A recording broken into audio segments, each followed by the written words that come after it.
There is a new way to control a country. You don't need an army, you don't need a war, you don't need to change any borders. You just need to buy the land, quietly, legally, over time. And right now, while most people focus on military conflicts and political crises, one of the biggest power shifts of the 21st century is happening almost unnoticed. Countries are buying land inside other countries, not small plots. Millions of hectares of farmland, forests, and water sources. And by the end of this video, the world map you think you know will look completely different. To understand why this is happening, you need to understand one thing. Food is becoming the most valuable resource on Earth. The global population is expected to reach nearly 10 billion by 2050. Feeding that population will require significantly more food than we produce today. But farmland is not increasing. In many places, it is shrinking. Climate change is making land too dry, too hot, or too unstable to farm. Soil degradation is destroying fertility, and fresh water is becoming harder to access. So the logic is simple. If you cannot grow enough food inside your own borders, you grow it somewhere else. The first major player is China. China has around 20% of the world's population, but only about 7% of its farmland. That imbalance creates a long-term risk.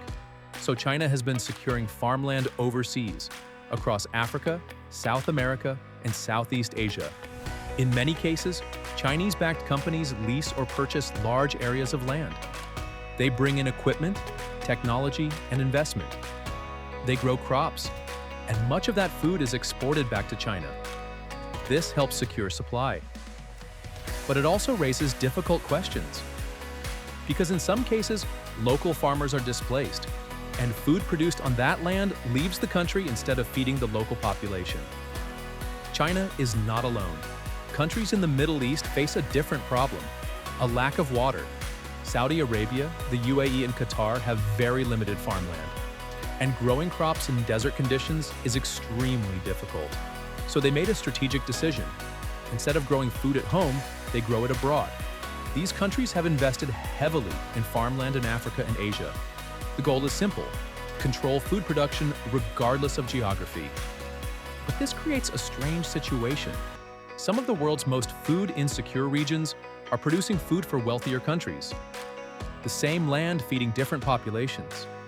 Foreign countries are not just buying land in developing regions. They are also buying land inside major global powers, including the United States. Foreign entities own tens of millions of acres of American farmland. Most of it belongs to allies. But some purchases have raised serious concerns, especially when land is located near critical infrastructure or military bases. This raises a difficult question. At what point does investment become influence? And when does influence become a security risk? But the largest focus of global land acquisition is Africa. Africa holds a huge share of the world's uncultivated farmland. Its land is fertile and its resources are vast. And in many regions, land is relatively inexpensive.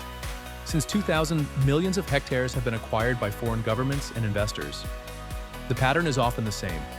Land is leased or sold. Local communities are relocated, sometimes compensated, sometimes not. And the land is used to produce food or resources for export.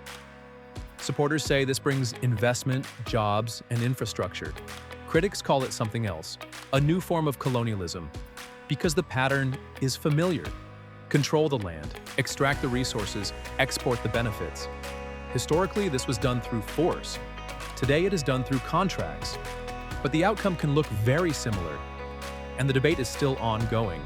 Is this development, or is it exploitation in a new form? What makes this even more important is what comes next. Climate change is expected to reduce agricultural output in many regions. At the same time, demand for food will continue to rise.